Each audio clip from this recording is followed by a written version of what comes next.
नमस्ते विद्यार्थी मित्रों, गुड मॉर्निंग एवरीवन। आज हम हिंदी विषय में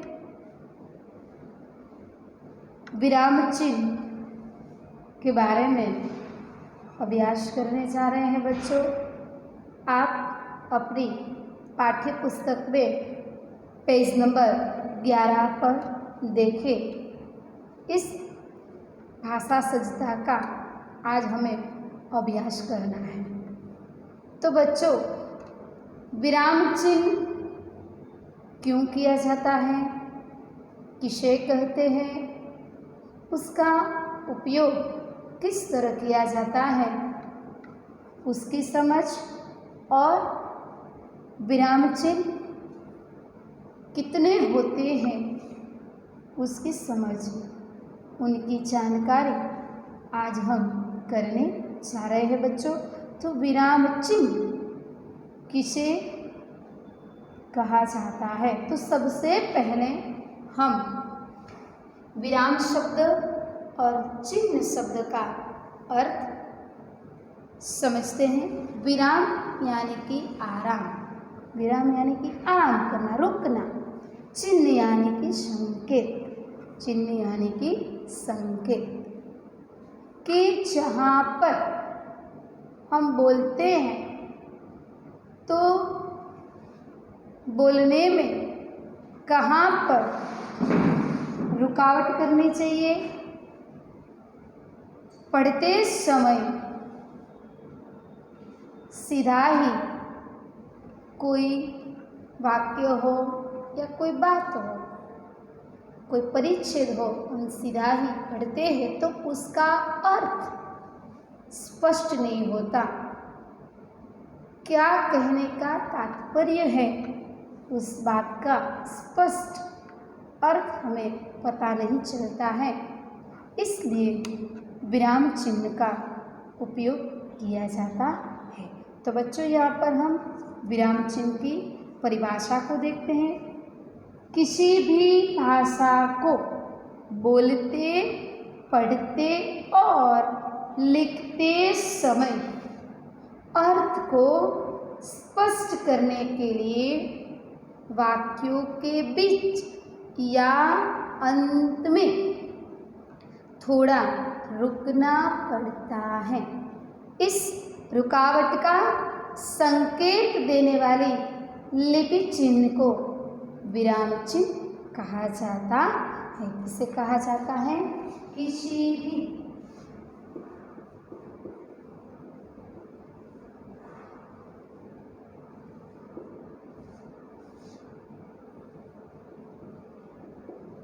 भाषा को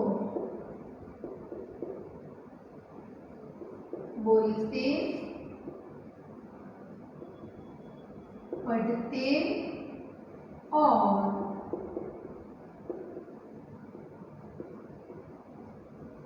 लिखते समय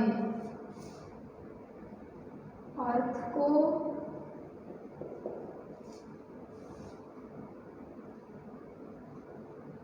स्पष्ट करने के लिए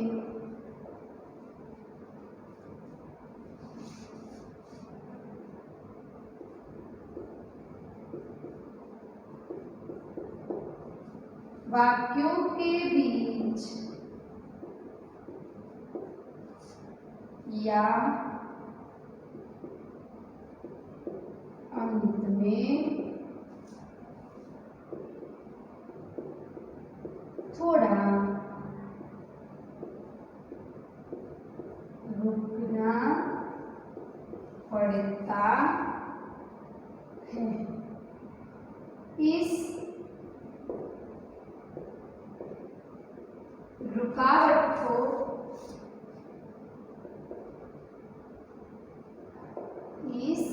रुकावट के संकेत देने वाले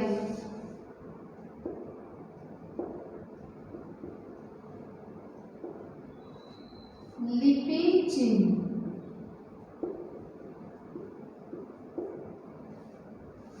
को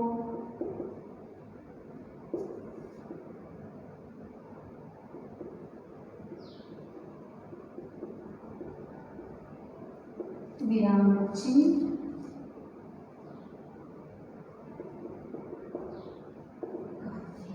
तो बच्चों यहाँ पर सबका ध्यान, किसी भी भाषा को बोलते, पढ़ते और लिखते, जब हम बोलते हैं, लिखते हैं, पढ़ते हैं, तब किसी के अर्थ को उस समय जब हम बोलते हैं, लिखते हैं और पढ़ते हैं, उस समय अर्थ को स्पष्ट करने के लिए वाक्यों के बीच, यानी कि वाक्यों के बीच और अंत में क्या करना पड़ता है? रुकना पड़ता है। क्या करना पड़ता है? रुकना पड़ता है। उस रुकावट का संकेत, यानी कि हम अल्प विराम करते हैं, अल्प विराम करते हैं, खड़ी पा यानी कि पूर्ण विराम करते हैं, ऐसे जो चिन्ह होते हैं, यानी कि इस रुकावट का संकेत यानी कि चिन्ह, इस संकेत देने वाली लिपि को विराम चिन्ह कहते हैं। तो बच्चों, यह बात आपको समझ में आ गई होगी कि विराम चिन्ह किसे कहते हैं। तो अब हम चिन्हों के प्रकार की ओर चलते हैं। तो चिन्हों के प्रकार हम देखते हैं। तो सबसे पहले है चिन्हों के प्रकार में पूर्ण विराम, यानी कि इंग्लिश में उसे क्या कहा जाता है? Full stop. क्या कहा जाता है? Full stop. देखते हैं पूर्ण विराम, बाद में क्या आता है? अल्प विराम,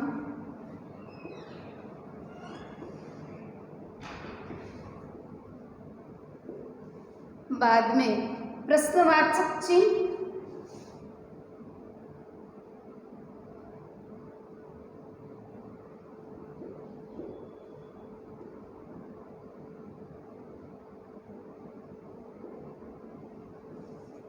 बाद में है विस्मयादि बोधक,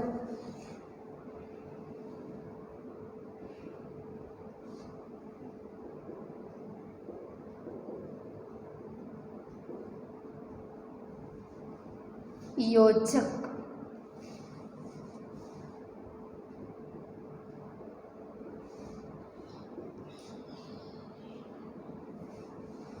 निर्देशक।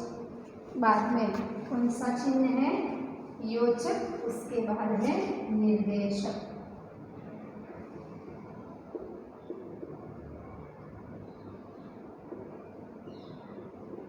उसके बाद क्या दिया गया है बच्चों? कोष्ठक।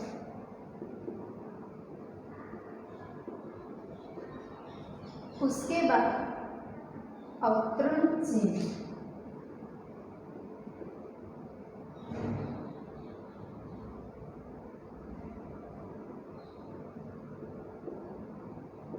अवतरण चिन्ह में दो प्रकार होते हैं, इकहरा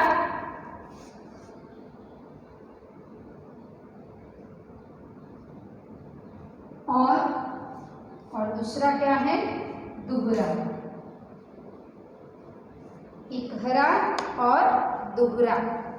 अवतरण चिन्ह में दो प्रकार के चिन्ह होते हैं। कौन कौन से? इकहरा और दुहरा। इकहरा में ऐसा संकेत किया जाता है और दुहरा में ऐसा संकेत किया जाता है। तो यहाँ पर हम देखते हैं पूर्ण विराम, इसका संकेत क्या है बच्चों? खड़ी पाई। अल्प विराम कैसे बनता है? ऐसे। प्रश्नवाचक चिन्ह ऐसे। विस्मयादि बोधक,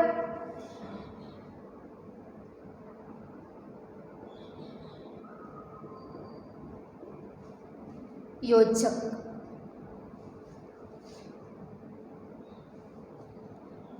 बाद में क्या है? निर्देशक। बाद में कोष्ठक। अवतरण चिन्ह इंग्लिश में उसे क्या कहा जाता है? Inverted comma. हम क्या कहते हैं? Invited coma. इकहरा, उसका संकेत कैसा है? ऐसा और दोहरा का ऐसा। तो बच्चों यहाँ पर हमने विराम चिन्ह के प्रकार देखे। कौन कौन से हैं? पूर्ण विराम, उसका संकेत क्या है? खड़ी पाई जैसा। अल्प विराम, प्रश्नवाचक चिन्ह, विस्मयादिबोधक चिन्ह, योजक चिन्ह। उसके पास में जो दिया गया है बच्चों, वह क्या है? उसका चिन्ह है, उसका संकेत है, उसकी निशानी है। पूर्ण विराम, अल्प विराम, प्रश्नवाचक चिन्ह, विस्मयादिबोधक चिन्ह, योजक चिन्ह, निर्देशक चिन्ह, कोष्टक चिन्ह, अवतरण चिन्ह। अवतरण चिन्ह में इकहरा और दोहरा ऐसा दो अवतरण चिन्ह का प्रकार है। फिर से हम एक बार यह देख लेते हैं कि विराम चिन्ह किसे कहा जाता है। तो किसी भी भाषा को बोलते, पढ़ते और लिखते समय अर्थ को स्पष्ट करने के लिए वाक्यों के बीच या अंत में थोड़ा रुकना पड़ता है। इस रुकावट का संकेत देने वाले लिपि चिन्ह को विराम चिन्ह कहते हैं। बाळको आने હું તમને ગુજરાતીમાં સમજાવી દઉં એટલે તમને એનો વધારે ખ્યાલ આવશે કે આપણે કોઈ પણ વાત બોલીએ છીએ, લખીએ છીએ અને વાંચીએ છીએ ત્યારે આપણે સીધે સીધું બોલીએ, रुकावट वगर बोलीए, रोक्या वगर આપણે શબ્દને ક્યાંય આરામ આપ્યા વગર સીધે સીધું બોલી જઈએ તો વાક્યનો અર્થ ખબર પડે નહીં અને અર્થનું કેવું થઈ જાય? અનર્થ થઈ જાય। અર્થનો શું થઈ જાય? અનર્થ થઈ જાય। જે જગ્યાએ જે ચિહ્નનો ઉપયોગ થતો હોય એ કરવો પડે અને ત્યાં એનો ઉપયોગ કરીએ તો જ વાક્ય જે છે એનો અર્થ આપણે સ્પષ્ટ કરી શકીએ। તો અહીંયા આપણે વિરામ ચિહ્નમાં એ જ એનું મહત્ત્વ છે કે આપણે જ્યારે બોલતા હોઈએ, લખતા હોઈએ, વાંચતા હોઈએ ત્યારે એનો અર્થ, વાક્યનો અર્થ સ્પષ્ટ કરવા માટે થઈ અને આપણે થોડીવાર માટે એને વાક્યને બોલતા બોલતા રોકાઈ જવું પડે અથવા તો એના વાક્યના થોડા રૂકના પડતા એટલે કે આપણે થોડીવાર રોકાઈ જવું પડે છે અને વાક્ય પૂરું થાય ત્યારે પણ વચ્ચે પણ અને વાક્ય પૂર્ણ થાય ત્યારે પણ થોડીવાર વિરામ આરામ કરવો પડે છે। એવું કરીએ વાક્યની અંદર तो वाक्यનો अर्थ स्पष्ट थाय छे। यहाँ पर हमने देखा कि किसी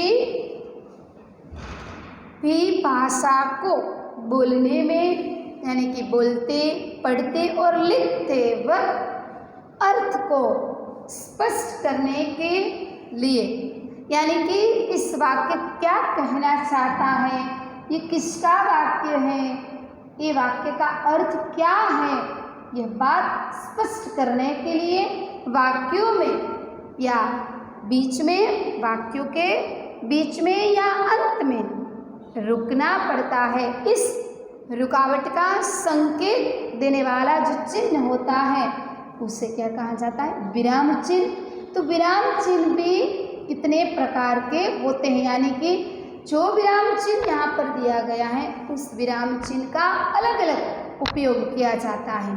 कहाँ पर, कौन सी जगह पर, कौन से विराम चिन्ह का उपयोग किया जाता है, यह बात हमें अब देखनी है।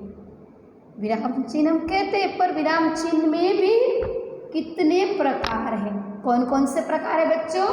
पूर्ण विराम, अल्प विराम, प्रश्नवाचक चिन्ह, विस्मयादिबोधक चिन्ह, योजक चिन्ह, निर्देशक चिन्ह, कोष्टक चिन्ह और अवतरण।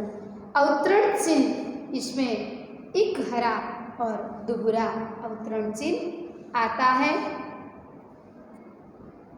अब हम इस प्रकार के आगे का अभ्यास करते हैं कि किस जगह पर कौन से चिन्ह का उपयोग होता है। सभी जगह पर पूर्ण अल्प विराम नहीं आता है, सभी जगह पर प्रश्नवाचक चिन्ह का उपयोग नहीं होता है, पूरे वाक्य में अलग अलग चिन्ह का उपयोग होता है। हम जब परिच्छेद लिखते हैं तो इस परिच्छेद में जिस प्रकार परिच्छेद में वाक्य का भाव होता है उस प्रकार यहाँ पर दिया गया चिन्ह का उपयोग किया जाता है। सभी परिच्छेद में पूर्ण विराम ही आता है, सभी परिच्छेद में अल्प विराम ही आता है, प्रश्न सूचक चिन्ह आता है नहीं, ऐसा नहीं हो सकता। यहाँ पर जो चिन्ह दिए गए हैं उस चिन्ह, यहाँ पर जो चिन्ह दिए गए हैं उस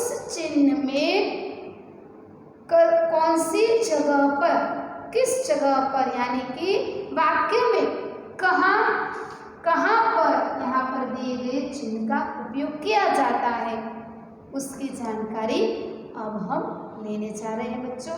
तो सबसे पहले हम देखते हैं पूर्ण विराम।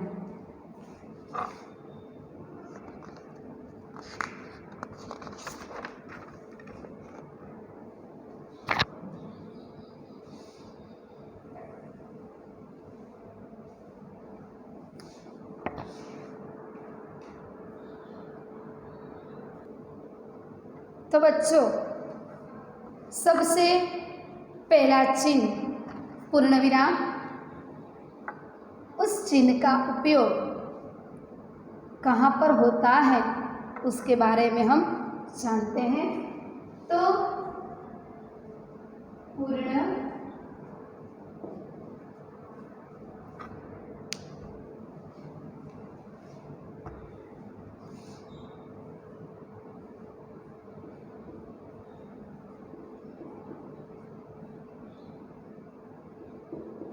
पूर्ण विराम उसे इंग्लिश में क्या कहा जाता है, फुल स्टॉप, और हिंदी में उसका संकेत ऐसी लाइन है उसे खड़ी पात क्या कहा जाता है, खड़ी पात। पूर्ण विराम का उपयोग वाक्य में कब किया जाता है? तो इसका प्रयोग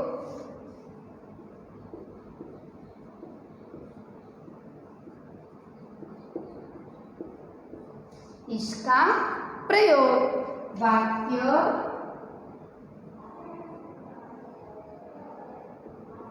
पूर्ण होने पर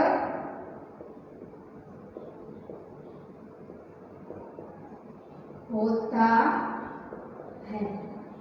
कहाँ पर होता है बच्चों? इस चिन्ह का उपयोग यानी कि पूर्ण विराम चिन्ह का उपयोग जब वाक्य पूर्ण होता है तब किया जाता है। हम उसे उदाहरण के तौर पर चलते हैं। तो जैसे यानी कि उदाहरण देखते हैं तो हम कोई भी वाक्य लिखते हैं, वह वाक्य जब पूर्ण होता है तब उसके अंत में इस चिन्ह का प्रयोग किया जाता है।